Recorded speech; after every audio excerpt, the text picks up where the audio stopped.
Hello नमस्कार साथियों, आप सभी का मोस्ट वेलकम है हमारे इस YouTube channel study in mobile में। दोस्तों, इस वीडियो में हम बात करेंगे यूपी टीजीटी के जो एग्ज़ाम होते हैं, जैसे 2 साल से 3 साल से, यानी जो भी भर्तियां आती है ना। यूपी के अंदर जो उत्तर प्रदेश में भर्तियां आती है, जो टीजीटी होती है, और एक पोस्ट ग्रेजुएशन लेवल की पीजीटी आती है ना। तो उनसे संबंधित जो क्वेश्चन है एग्ज़ाम में पूछे गए हैं, तो उनके क्वेश्चनों को हम सॉल्व करेंगे इस वीडियो के माध्यम से। इसमें दोस्तों टीजीटी का जब से आपका एग्ज़ाम स्टार्ट हुआ है, यानी 1999 में टीजीटी का जो है पहला एग्ज़ाम हुआ था, जिसके अंदर 100% आए थे, है ना। तो 99 से लेकर के और आज तक जो भी मतलब लगभग जो है क्वेश्चन आए, कितने काफ़ी सारे क्वेश्चन आए हर एक टॉपिक से, उस प्रकार की जो है वीडियो के माध्यम से हम सॉल्व करेंगे, क्योंकि बहुत सारे क्वेश्चन दोस्तों रिपीट होते रहते हैं, है ना। तो इसलिए ये वीडियो आपके लिए बहुत ही महत्वपूर्ण हो सकता है, तो वीडियो को अच्छे से देखें। तो बिना समय गवाते हुए वीडियो को शुरू करते हैं। पहला क्वेश्चन देखिएगा, प्रागैतिहासिक कला का अर्थ क्या है। देखिए, ये जो क्वेश्चन है ना, टीजीटी आपको पता है, टीजीटी ये लेवल सेकंड होता है और फर्स्ट लेवल होता है पीजीटी। इनमें बड़ा कौन हो गया भाई, पीजीटी बड़ा लेवल है। तो पीजीटी के अंदर ये क्वेश्चन पूछा गया है जी, प्रागैतिहासिक कला का अर्थ है। तो प्रागैतिहासिक यानी इतिहास से पहले की कला है, उसे क्या कहते हैं, प्रागैतिहासिक कला कहते हैं। तो इतिहास से काल पूर्व की कला, देखो चौथा ऑप्शन दे रखा है ना, ऐतिहासिक काल की पूर्व की कला, यानी इतिहास जब से हमें मिला है तो उससे पहले की जो कला है वो प्रागैतिहासिक कहते हैं। उस समय का कोई हमें इतिहास कोई नहीं मिलता है, उस समय की जानकारी जो हमें खुदाई से कुछ पात्र वगैरह कुछ चीज़ें मिलती है, तो उनसे हमें उनके बारे में जानकारी मिलती है। इतिहास में क्या होता है, लिखित जानकारी मिल जाती है। जैसे मुगलों का इतिहास हो गया, तो उस समय ग्रंथ लिखे गए, कैसे लड़ाई करते थे, कैसे राजपाट होता था, है ना, क्या चीज़ें हैं, तो वो सारी की सारी जानकारियाँ हमें मिल जाती है। तो प्रागैतिहासिक काल के अंदर ऐसी जानकारियाँ नहीं मिलती हैं। अगला प्रश्न देखिएगा, फ्रैंको कैटाब्रियन क्षेत्र किसे कहते हैं। फ्रैंको कैटाब्रियन जो क्षेत्र है वो किसे कहते हैं। दोस्तों, ये जो फ्रैंको कैटाब्रियन जो क्षेत्र है ना, इसके अंतर्गत जो स्पेन आ जाता है, क्या स्पेन हो गया, फ्रांस हो गए, है ना, इस प्रकार की इसके अंदर जो प्रागैतिहासिक गुफाएं हैं ना, वो इसके अंतर्गत आती है। ठीक है, यहाँ पर देखिएगा, यूरोपीय प्रागैतिहासिक चित्रकला का प्रमुख केंद्र माना जाता है यहाँ पे, है ना। तो ऑप्शन नंबर ए यहाँ पर सही है, पीजीटी लेवल का है। ठीक है, ऑप्शन नंबर ए। दूसरा क्वेश्चन ये भी है ना, ये पीजीटी के अंदर आया हुआ है, पीजीटी सन 2000 में आया हुआ है, और यही क्वेश्चन पीजीटी 2005 में वापस आ गया कि फ्रैंको कैटाब्रियन क्षेत्र देखो संबंधित है। चौथा क्वेश्चन है ना, ये फिर क्वेश्चन आया हुआ है। तो फ्रैंको कैटाब्रियन क्षेत्र क्या है भाई, प्रागैतिहासिक कला से संबंधित है। किससे संबंधित है, प्रागैतिहासिक कला से संबंधित है, जो कहाँ की, जो यूरोपीय प्रागैतिहासिक चित्रकला जो है ना, उनका केंद्र था। भारत में प्रागैतिहासिक चित्र कहाँ प्राप्त हुए हैं। देखिए, भारत के अंदर कौन सी जगह है जहाँ पर प्रागैतिहासिक चित्र में मिले। तो आपको सभी को पता है, सरगुजा जो है एमपी के अंदर जो है, सरगुजा रियासत में प्रागैतिहासिक चित्र में मिलते हैं। सरगुजा कहाँ पर है, एमपी के अंदर है। सरगुजा प्रागैतिहासिक चित्र मिलते हैं, और ये सरगुजा जो है ना, वर्तमान में दोस्तों छत्तीसगढ़ के अंतर्गत आता है। देखो, पहले ये किताबों में कई जगह आपको मिलेगा एमपी, बट वर्तमान में ये छत्तीसगढ़ के अंतर्गत आता है। छत्तीसगढ़ के अंतर्गत आता है सरगुजा, जिसके अंदर जो गुफाएं मिली है ना, सीता बोंगड़ा, सीता लांगड़ा, ये जो हमारा है ना, ये कौन सी रियासत में, सरगुजा रियासत में। तो ये आपको ध्यान में रखना है। अगला देखिएगा, प्रागैतिहासिक चित्रों की धरातल क्या थी। प्रागैतिहासिक किसे कहते हैं। देखो, इतिहास से पहले का काल है, तो उसमें कागज़ वगैरह तो नहीं था। इतिहास से कागज़ होता तो लिखित मिलता, तो उसमें धरातल क्या था भाई, कागज़ नहीं था, कैनवास नहीं था, ये चीज़ें नहीं थी। तो उसमें क्या था, तो उसमें देखिए, कपड़ा, शिला, कागज़ या कैनवास। तो यहाँ पर ये कागज़ का मतलब कैनवास कागज़ ही हो गए दोनों, कपड़ा भी नहीं होगा। तो क्या होगी, शिला। शिला मतलब चट्टान, पर्वत, पत्थर जो है, ठीक है, उन पर जो है पेंटिंगें करते थे। तो प्रागैतिहासिक चित्रों का ये धरातल था, क्या था, शिला। तो ऑप्शन नंबर बी यहाँ पर राइट आंसर आ जाएगा। दोस्तों, ये टीजीटी में आया हुआ है और एलटी ग्रेड में भी क्वेश्चन आया हुआ है। ठीक है, चलिए अगला प्रश्न देखते हैं। प्रागैतिहासिक भारतीय चित्रकला किस सतह पर बनाई गई है। तो ये आपको यहाँ पर बताया था, शिला। शिला मतलब चट्टानों पर। तो इसकी ही क्वेश्चन को घुमा फिरा करके पूछ लिया। ये भी पूछा था टीजीटी 2001 में। फिर देखिए, अगला क्वेश्चन आया है कि प्रागैतिहासिक चित्र क्या है। तो प्रागैतिहासिक चित्र क्या है भाई, ग्रंथ चित्र है तो ग्रंथ तो है ही नहीं, प्रागैतिहासिक इतिहास से पहले ही निकला है, तो इतिहास ग्रंथ कोई मिला ही नहीं है। कागज़, उसमें कागज़ होता तो इसमें इतिहास की जानकारी भी मिल जाती, इसका मतलब कागज़ भी नहीं है, कपड़ा भी नहीं है, तो क्या है बचा क्या, गुफा चित्र, यानी गुफाओं में पर चट्टानों पर बनाए गए शिला चित्र हैं। तो प्रागैतिहासिक क्या है, गुफा चित्र है।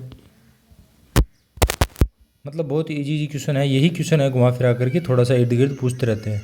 अगला प्रश्न देखिए, प्रागैतिहासिक शिलाचित्रों का विषय क्या था। प्रागैतिहासिक के जो शिलाचित्र यानी चट्टानों पर जो चित्र बने ना, उनका विषय क्या था भाई, तो युद्ध से बनाए गए हैं या पशु पक्षी बनाए गए हैं या आखेट से बनाए गए। तो देखिए यहाँ पर क्वेश्चन में थोड़ा सा कन्फ्यूजन है, आप सीधा देख करके आखेट मत कर देना, पहला ऑप्शन देखते उपयुक्त सभी आया है। कई बार क्वेश्चन क्या होते हैं, उपयुक्त सभी देते हैं तो ज़्यादातर जो 99 संभावना है हमारी उसी पे जाते हैं, उपयुक्त सभी में। क्यों, क्योंकि यहाँ पर युद्ध दृश्य से बनाए गए, युद्ध का मतलब लड़ाई करना, घेरे में इकट्ठा होकर के और युद्ध करते हुए, पशुओं को साथ लड़ाई करते हुए, पशुओं को है ना घेर रखा है चारों तरफ से, प्रकार का युद्ध हो गया है ना, नृत्य करते इस प्रकार। कहीं कहीं पशुओं के भी मिले हमें, सुअर के, सभी पशुओं के आखेट ऐसे करते हैं ना, आखेट करते हुए, हाथियों के इस प्रकार के, और पक्षियों के भी मिलते हैं, यानी सारे के सारे प्रकार के चित्र मिलते हैं। ठीक है, उपरोक्त सभी चित्रों का विषय ये था। बट अगर एक क्वेश्चन ऐसा आ जाए उपरोक्त सभी अगर इसके अंदर नहीं होता ना, तो हम क्या कर देते, आखेट कर देते। ठीक है, अगला प्रश्न देखिए, प्रागैतिहासिक चित्रों का विषय क्या है। तो इसमें देखिएगा क्या दे रखा है, चौथा ऑप्शन देखो, पशु भी दे रखा है, मानव भी दे रखा है, पक्षी भी दे रखा है, यानी पशु पक्षी भी आ गए, युद्ध आ गया, आखेट यानी मानव करते हुए, तो इसमें तीनों चीज़ आ गई ना। इसी क्वेश्चन को दोबारा पूछा है, ऑप्शन में थोड़ा सा चेंज कर दिया गया है। तो प्रागैतिहासिक चित्रों का विषय क्या था, पशु, मानव, पक्षी, तो इन तीनों का आपस में आखेट था। मेन जो मकसद था वो आखेट था, शिकार करना। जो मानव है वो क्या करते थे, शिकार करते थे। अगला प्रश्न देखिए, प्रागैतिहासिक काल के चित्रों में सबसे अधिक चित्र किस प्रकार के मिले हैं। प्रागैतिहासिक काल के चित्रों में सबसे अधिक जो चित्र है वो किस प्रकार के मिले हैं दोस्तों, तो यहाँ पर मिले हैं आखेट के चित्र।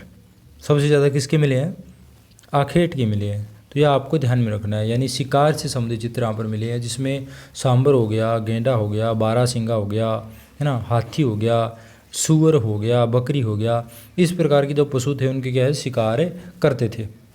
तो यहाँ पर आखेट के चित्र मिले हैं। अगला प्रश्न देखिए, प्रागैतिहासिक चित्र प्रधानतः किस विषय से संबंधित है। तो ये दोस्तों किससे हैं, आखेट से संबंधित है। तो यानी 5-6 क्वेश्चन जो है ये एक ही क्वेश्चन पूछ रहे हैं, और इसी क्वेश्चन के 5-6 क्वेश्चन आगे टीजीटी, पीजीटी, अलग अलग एग्जाम में यही क्वेश्चन, इस क्वेश्चन को थोड़ा सा घुमा फिरा करके पूछा जा रहा है बार बार, और आज भी ये क्वेश्चन पूछा जा रहा है। अभी जो करंट एग्जाम है उसमें भी ऐसे क्वेश्चन पूछे जाते हैं। तो इसलिए पुराने जो क्वेश्चन हैं ये आपके लिए बहुत ही महत्वपूर्ण है, इन क्वेश्चनों को आप जरूर देखो। प्रागैतिहासिक चित्र सामान्यतः निर्मित किए गए हैं। अब देखिए प्रागैतिहासिक चित्र किस पर बनाए गए हैं, पहले तो ये पूछा था, तो वो किस पर बनाए गए थे, शिला चित्र थे, गुफा चित्र थे, चट्टानों पर बनाए गए थे, और किस से निर्मित किए गए हैं। तो इसमें देखिए जो खनिज रंग थे, जिसमें गेरू रंग हो गया और चारकोल हो गया। आपको पता ही होगा सूअर का शिकार है, इसमें देखा होगा आपने, गेरू रंग से बना हुआ है। तो गेरू रंग का ज़्यादातर यहाँ पर पढ़ते हैं हम ना। पेस्टल हो गया, जल रंग हो गया, स्याही हो गई, ये क्या है, आधुनिक है, ये बाद की आधुनिक कलाकारों की खोज है। तो गेरू और चारकोल ये प्राचीन है, तो इसलिए चौथा ऑप्शन यहाँ पर राइट हो जाएगा। अगला प्रश्न देखिए, यूरोपीय प्रागैतिहासिक चित्रों के प्रमुख केंद्र कहाँ पर स्थित है। यूरोपीय प्रागैतिहासिक चित्रों के जो प्रमुख केंद्र है वो कहाँ पर है दोस्तों। दो आपको बताया था, फ्रेंटा केबियन जो क्षेत्र बताया था ना, ये प्रागैतिहासिक यूरोपीय क्षेत्र था। तो वो क्षेत्र कौन से थे, तो वो था स्पेन और फ्रांस। कौन सा था, उत्तरी स्पेन और दक्षिण में, यहाँ पर दोस्तों टाइपिंग में मिस्टेक है, दक्षिण में फ्रांस आ जाएगा। उत्तर में स्पेन और दक्षिण में फ्रांस, ये क्या है, यूरोपीय प्रागैतिहासिक चित्रकला के प्रमुख केंद्र है। अगला देखिए, दजला फरात नदियों के दोआब में पनपी सभ्यता। दो आब यानी दो नदियों के बीच में जो है सभ्यता विकसित हुई है, तो उस सभ्यता का नाम क्या है दोस्तों।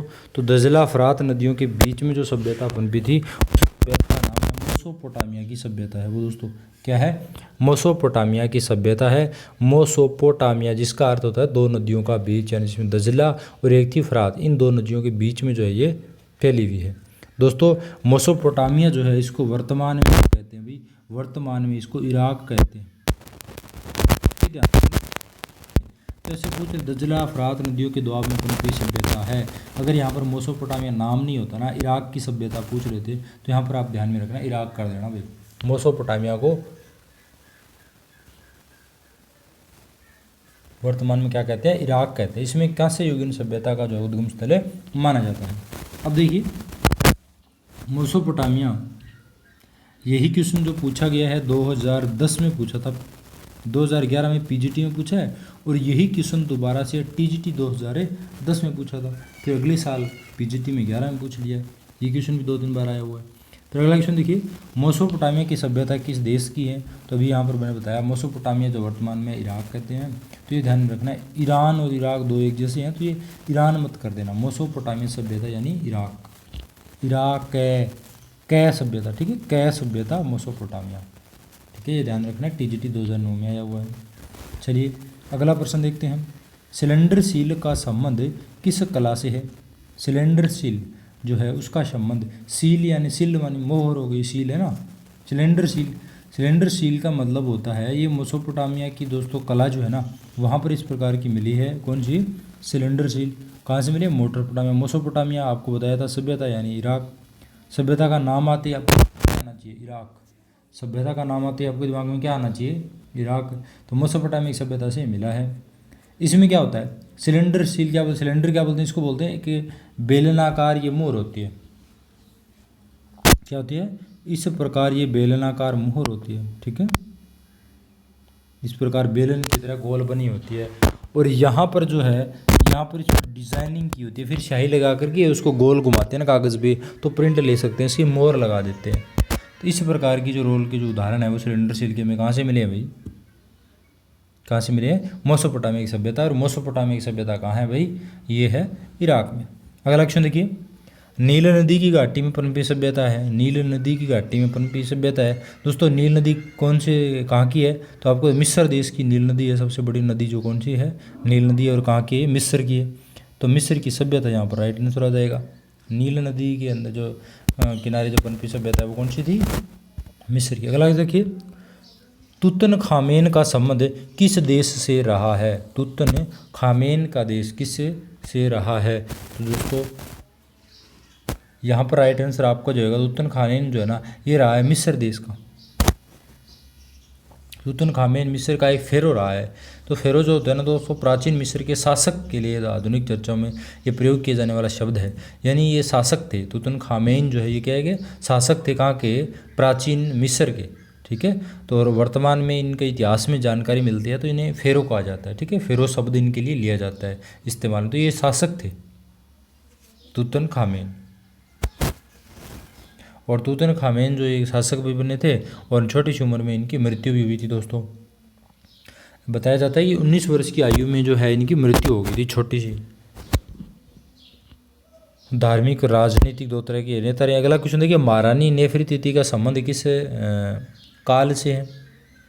दोस्तों महारानी नेफरीति का जो संबंध है ना मिस्र से है, और मिस्र में कौन है? न्यू किंगडम जो है या मिस्र यह 18वां वंश था, ठीक है। उस समय की ये नेफरीति के राजा थी, राजा की पत्नी थी, ठीक है, बस्ट ऑफ नेफरीति। इनकी एक बनाई गई है बस्ट ऑफ नेफरीति, यहाँ पर एक कलाकृति भी बनाई गई है जो आइलैंड के म्यूजियम में रखी गई है। अगला प्रश्न देखते हैं, सुमेरियन सभ्यता किस नदी के तट पर विकसित हुई है? सुमेरियन की जो सभ्यता है वो किस नदी की सभ्यता? दोस्तों सुमेरियन है जो ना यूफ्रेटस नदी जो है, यूफ्रेटस नदी बोलते हैं, सुमेरियन देश की है, उस नदी के तट पर जो यहाँ पर विकसित हुई है। अगला प्रश्न देखिए, अमरत्व की कला किस देश की प्राचीन कला को कहते हैं? अमरत्व की कला। तो दोस्तों इसमें क्या होता है? अमरत्व की कला यानी अमर हो जाना शरीर का। तो यहाँ पर क्या होता है? आत्माएं, मर्त शरीर, इस प्रकार की यहाँ पर कलाकृतियाँ जो होती है, मर्त शरीर जो होता है ना उसको मम्मी के रूप में से मतलब सेव करके कांच के बॉक्स में और उसे रखा जाता है लंबे समय के लिए, ठीक है, और इनकी लोग पूजा करते हैं मिस्र देश में। तो अमरत्व की जो कला है किस देश की प्राचीन जो है दोस्तों? तो ये है मिस्र की, ठीक है, मिस्र की। मम्मियाँ वगैरह भी कहाँ पर आपने देखा होगा मिस्र देश के अंदर जो है रखते हैं। स्टोन हेंज अवस्थित है, स्टोन हेंज अवस्थित है। तो ये दोस्तों ब्रिटेन की जो है विल्टशायर काउंटी में स्थित है। ये प्रागैतिहासिक स्थापत्य है, एक स्टोन हेंज है ना, प्रागैतिहासिक क्या है? स्थापत्य कला है। तो ये कहाँ पर है? ब्रिटेन के अंदर है दोस्तों। कहाँ पर है? ब्रिटेन में।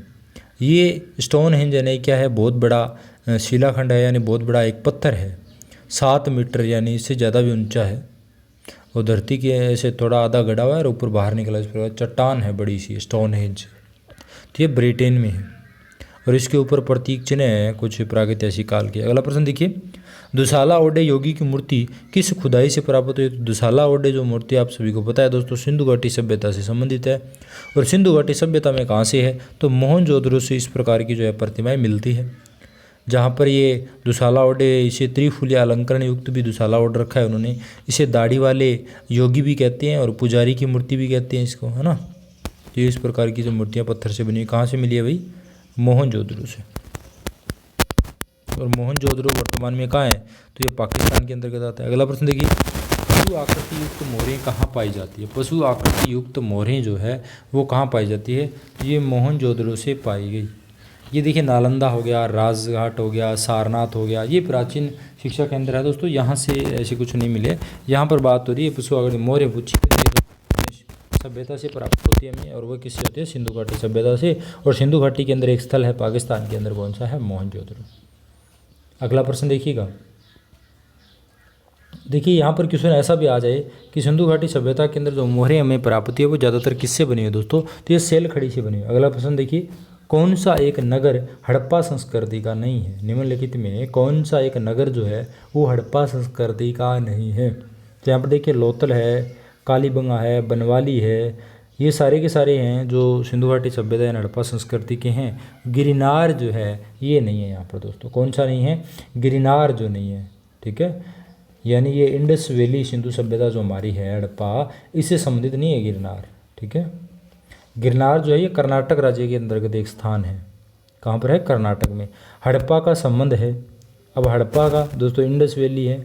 इंडस वैली सिविलाइजेशन आप पढ़ते हो ना, इसको इंग्लिश में बोलते हो सिंधु घाटी सभ्यता हड़प्पा संस्कृति जिसे बोलते हो। तो ये सिंधु घाटी सभ्यता से आगे हड़प्पा से। अगला प्रश्न देखिए, पुरातात्विक महत्व का स्थल लोथल कहाँ स्थित है? पुरातात्विक स्थल है खोजा गया लोथल, जो कहाँ पर स्थित है दोस्तों? तो लोथल जो है ये कहाँ पर है? गुजरात में है। भारत के अंदर कहाँ है? गुजरात में है। और गुजरात में अहमदाबाद जिला है दोस्तों, और उस जिले के अंदर एक नदी बहती है जिसका नाम है भोगवा नदी। कौन सी बहती है? भोगवा नदी। उसके किनारे जो है ये लोथ स्थित है। और दोस्तों एग्जाम में पूछते हैं इसके बारे में, अक्सर क्वेश्चन पूछा जाता है, तो इसलिए मैं यहाँ पर थोड़ी सी डिटेल आपको बता रहा हूँ। लोथल भारत में है, गुजरात राज्य के अंदर, एक अहमदाबाद जिला, भोगवा नदी के किनारे हैं। और इसकी खोज पूछ लेना, जो RS राव यानी रंगनाथ जो राव है उसके द्वारा की गई है। और ये 1954 के अंदर जो है, ठीक है, ये आपको ध्यान में रखें। यहाँ पर युगम समाधियाँ भी मिली है लोथल से, अग्निकुंड का भी विशेष मिला है, सती प्रथा का भी यहाँ पर प्रमाण मिला है, ये आपको ध्यान में रखना है। अगला प्रश्न देखिए, यहाँ पर देखो वही क्वेश्चन पूछा, लोथल कहाँ है? अभी आपको पूछा था गुजरात में, राज्य दे दिया था, और अभी पूछ लिया भारत में। कौन सा है? संबंध है, बताइए भाई। यहाँ पर देखिए, मिर्ज़ापुर है, सिगनपुर है, भीमबेटका है और बाघ है। तो यहाँ पर जो है बाघ जो है वो असंबंध पूछा है, तो बाघ आ जाएगा। बाघ दोस्तों एक गुफा है, डेजरफील्ड के द्वारा खोज की गई है। ये तीनों की तीनों जो है ना, ये क्या है? प्रागैतिहासिक स्थल है। तो ये अंतर अलग हो गया ना, तो ये थोड़ा सा ध्यान में रखना है। अगला प्रश्न देखिए, प्रथम कांस्य प्रतिमा किसकी है? प्रथम कांस्य प्रतिमा जो है दोस्तों किसकी है? तो दोस्तों आप सभी को पता हो, डांसिंग गर्ल है ना, नृत्यांगना जिसे बोलते हो आप, नृत्यांगना, डांसिंग गर्ल जो प्रतिमा जो आपको मिली है ना, मोहनजोदड़ो के टिल्ले से खुदाई हुई थी, तब उस समय जो है एक नर्तकी की, लेडीज़ की एक नाचती प्रतिमा मिली थी, है ना, जिसके पंजे खंडित है, कांस्य में बनी हुई है। तो ये कांस्य प्रतिमा जो है वो पहली प्रतिमा मानी जाती है दोस्तों नृत्यांगना की। तो ये आपको ध्यान में रखना। अगला प्रश्न देखिए, मोहनजोदड़ो से प्राप्त नृत्य की जो प्रतिमा, ये इसी की बात हो रही है, नृत्यांगना, किस धातु की बनी हुई है? तो इसकी सुने बता रखा है ना, कांस्य प्रतिमा, तो यानी किसकी बनी हुई है? कांस्य की बनी हुई है। तो ये आपको ध्यान में रखना है। अगला प्रश्न देखते हैं, इस नर्तकी की प्रतिमा के बारे में दोस्तों अक्सर बहुत क्वेश्चन है। देखो, 2 करवा दिए, फिर एक ये रहा, ये गिरा, और भी है। नर्तकी के बारे में बहुत क्वेश्चन है। TGT 2011, PGT 2011, TGT 2010, TGT 2003, TGT 2010, इस प्रकार TGT 2009, यानी इसमें बहुत सारे क्वेश्चन पूछे गए हैं। और TGT 2004 में भी आया हुआ है, TGT 2003 में भी आया हुआ है। और इसके अलावा देखो इतने सारे सन हैं, यानी हर साल क्वेश्चन आएगा नृत्यांगना का, ये ध्यान रखना है। प्रथम धातु निर्मित नर्तकी की मूर्ति, तो दोस्तों नृत्य की मूर्ति मिली है मोहनजोदड़ो से। प्रारंभिक नृत्यांगना मूर्ति कहाँ से प्राप्त हुई है? तो मोहनजोदड़ो से प्राप्त हुई है। मोहनजोदड़ो से प्राप्त नर्तकी की जो मूर्ति है वो किस माध्यम में बनी है दोस्तों? कि धातु में बनी है, और धातु पूछ ले कौन सी है, कांसा से बनी है। ठीक है, जो ग्रामीण परिवहन जो है उसका नज़र आता है, ग्रामीण परिवेश, क्योंकि उसने कोहनी से लेकर कलाई के अंदर जो है कोहनी तक जो है पूरी चूड़ियाँ पहन रखी है और हाथ ऐसे पैर पे रख रखा है, आपने देखा होगा। ठीक है, अगला प्रश्न देखिए, मोहनजोदड़ो अवधि की प्रसिद्ध नृत्य करती लड़की जो है, लड़की की मूर्ति आएगा दोस्तों यहाँ पर, लड़की। ठीक है, लकड़ी, गलती से टाइपिंग हो गया, लड़की की मूर्ति है। तो ये दोस्तों किससे बनी हुई है, कांसा से बनी हुई है। नाचती हुई लड़की और दाढ़ी वाले सिर सिंधु घाटी कला के अवशेष हैं, तो ये सभी को पता है। मोहनजोदड़ो से प्राप्त हुए दाढ़ी वाले योगी, जिसे पुजारी की मूर्ति भी कहते हैं ना, तो सालावट देवी त्रिफुली अलंकरण युक्त वो वाला है ना, और ये नाचती हुई लड़की, दोनों क्या है, मोहनजोदड़ो से। दाढ़ी वाला ये तो पत्थर से बना हुआ है, और नाचती लड़की ये किससे बना हुआ है दोस्तों, कांस्य से बनी हुई धातु की। अगला प्रश्न देखिए, प्रथम धातु मूर्ति किस सभ्यता से प्राप्त हुई है, देखो उसी क्वेश्चन को घुमा फिरा करके। तो प्रथम धातु सिंधु सभ्यता से, सिंधु सभ्यता मोहनजोदड़ो से नृत्य की। अगला प्रश्न देखिए, नटराज मूर्ति की ऊंचाई कितनी है दोस्तों, नटराज जो मूर्ति है ना इसकी ऊंचाई कितनी है, तो ये इसकी जो ऊंचाई है दोस्तों, ये जो क्वेश्चन है ना यहाँ पर तो गलत दिया गया है, इसकी ऊंचाई जो है 4.01 है, ये सही होगा 4.01। पोला ऑप्शन जो है बिल्कुल सही होगा। उस समय ये क्वेश्चन गलत हुआ था क्योंकि ऑप्शन कुछ गलत दिए हुए थे उस समय ना, तो ये बाद में अभी सुधार करके आपको बता रहे हैं। 4.01 जो है इसकी ऊंचाई है, इंच। ठीक है, इंच की बात हो रही है। अगला प्रश्न देखिए, हड़प्पन सभ्यता किसे कहते हैं। हड़प्पन सभ्यता दोस्तों सिंधु घाटी सभ्यता जो है, संपूर्ण सभ्यता को हड़प्पा सभ्यता के नाम से जाना जाता है। और इसके अंदर दोस्तों हड़प्पा स्थल जो है ना वो कहाँ पर है, पाकिस्तान के अंदर है। सबसे पहले सिंधु घाटी सभ्यता में हड़प्पा स्थल की खुदाई हुई थी, इसलिए इस पूरी सभ्यता को हड़प्पा सभ्यता के भी नाम से जान सकते हैं। हड़प्पा सभ्यता की खोज की बात करें तो 1921 में, कब, 1921 में, और दयाराम साहनी ने जो है यहाँ पर इसे खुदाई कराई थी दोस्तों। रावी नदी के तट पर ये खुदा हुआ स्थल है और दूसरा सबसे बड़ा स्थल माना जाता है। चलिए अगला प्रश्न देखते हैं, नगरीय सभ्यता का प्रथम उदाहरण कहाँ से मिला है। नगरीय सभ्यता का पहला जो उदाहरण है वो हमें कहाँ से मिला है, तो मोहनजोदड़ो हड़प्पा जो दोस्तों है ना ये नगरीय सभ्यता है, क्योंकि यहाँ पर दोस्तों व्यवस्थित तरीके से बसे हुए लागों के जो अवशेष मिलते हैं और समकोण पर काटती हुई इस प्रकार नगरों में जैसे होती है ना वैसे मिलती है। गाँव में क्या होता है, गाँव में आपने यहाँ घर बना लिया, एक बंदा आएगा उसने यहाँ बना लिया, एक ने यहाँ बना लिया, और ये गलियाँ ऐसे ऐसे निकालोगे, ठीक है, और सीधी भी करना चाहोगे ना तो ये बोलेगा मेरा घर खराब हो रहा है भाई, मैं ऐसे नहीं निकालने दूंगा, तो गलियां टेढ़ी मेढ़ी हो जाती है, तो वो नगर नहीं है। और नगर शहरों के अंदर तो बड़े बड़े में उनमें क्या होता है, संयोजित तरीके से घर बसाए जाते हैं, उसमें कॉलोनियाँ करती है, प्लाट जो है सरकार गवर्नमेंट उनको काट कर देती है और उनको बताती है कि आपको इस तरीके से बनना है, यहाँ पर इतनी फुट रोड होनी चाहिए, तो वो होनी चाहिए, समझ रहे हो। तो एक सुनियोजित तरीके से बसा हुआ जो होता है ना उसे नगरीय सभ्यता कहा जाता है। तो इसमें यहाँ पर सड़कें, पक्की नालियाँ, यानी अच्छी व्यवस्थाएं मिली है, तो वो मोहनजोदड़ो हड़प्पा हो जाएगा। अगला प्रश्न देखिए, सिंधु सभ्यता में प्राप्त पूर्ण परिपक्व प्रमाणिक कितने स्थलों जो है को नगरों की संज्ञा दी जाती है, तो यहाँ पर जो राइट आंसर है वो हो जाएगा आपका 2 नगरों को। हड़प्पा और मोहनजोदड़ो जो है दोनों को यह नगरीय सभ्यता दी जाती है, तो आपको बताया था, अभी क्वेश्चन करवाया।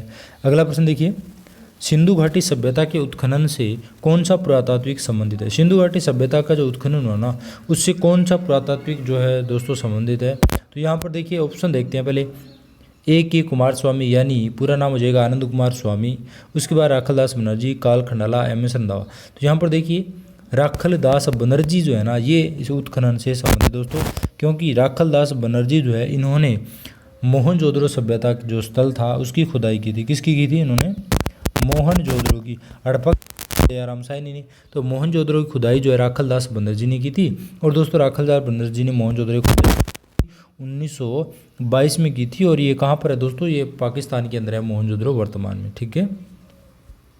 अगला प्रश्न देखिए, सिंधु सभ्यता की खोज किसने की थी, तो सिंधु सभ्यता की खोज जो सबसे पहले दोस्तों वहाँ पर ऑप्शन आता है तो वो आएगा राय। इस ऑप्शन के हिसाब से देखिए ना तो दयाराम साहनी आएगा, राय बहादुर दयाराम साहनी इनका पूरा नाम है, राय बहादुर दयाराम साहनी, जिन्होंने हड़प्पा टीले की सबसे पहले खोज की थी, इसलिए सिंधु घाटी सभ्यता की खोज इनको श्रेय दिया जाता है। अगला प्रश्न देखिएगा, अगला प्रश्न देखते हैं इसमें कि हड़प्पा सभ्यता के स्थल लोथल और धोलावीरा स्थित है। हड़प्पा सभ्यता के जो स्थल हैं लोथल हैं और धोलावीरा है। तो लोथल आपको बताया था अभी मैंने भारत में है, और भारत में किस में है दोस्तों, गुजरात में है। ठीक है। तो भारत में गुजरात राज्य के अंदर ये दोनों के दोनों क्या हैं, स्थल आ जाते हैं। ठीक है, लोथल और धोलावीरा ये दोनों के दोनों कहाँ है भाई, गुजरात में है। अगला प्रश्न देखिएगा, गुजरात में 3 देखिए, एक तो है धोलावीरा, एक है लोथल, और एक गुजरात में अगर पूछ रहे तो वो भी आपको ध्यान में रंगपुर। रंगपुर भी है ये गुजरात में। 3 स्थल हैं जो गुजरात राज्य के अंदर आते हैं प्रागैतिहासिक स्थल। अगला प्रश्न देखिए, सिंधुवासी किस वृक्ष की पूजा करते थे। दोस्तों सिंधु सभ्यता के जो लोग हैं ना, वो वृक्ष की पूजा करने के भी यहाँ से प्रमाण मिले हैं। यहाँ पर जो क्योंकि मोहरें मिली है जिस पर पशु को दिखाया गया है, देवता के रूप में मानव को दिखाया गया है, तो इस प्रकार है ना वहाँ पर वृक्ष की भी पूजा की जाती है। इस प्रकार के यहाँ पर प्रमाण मिलते हैं।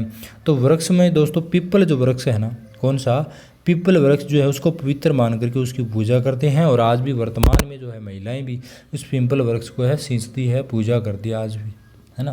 तो इस प्रकार के यहाँ पर अवशेष मिलते हैं। अगला प्रश्न देखिए 50% देखते हैं।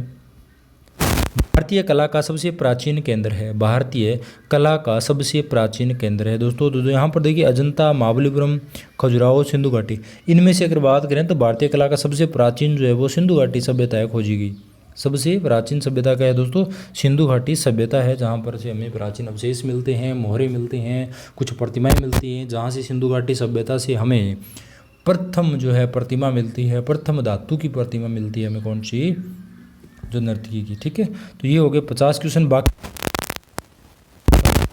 फिर मिलते हैं जल्दी एक नए वीडियो के साथ। और वीडियो पसंद आता है तो वीडियो को लाइक ज़रूर करें, और चैनल को आपने अभी तक सब्सक्राइब नहीं किया दोस्तों, चैनल को सब्सक्राइब कर लें।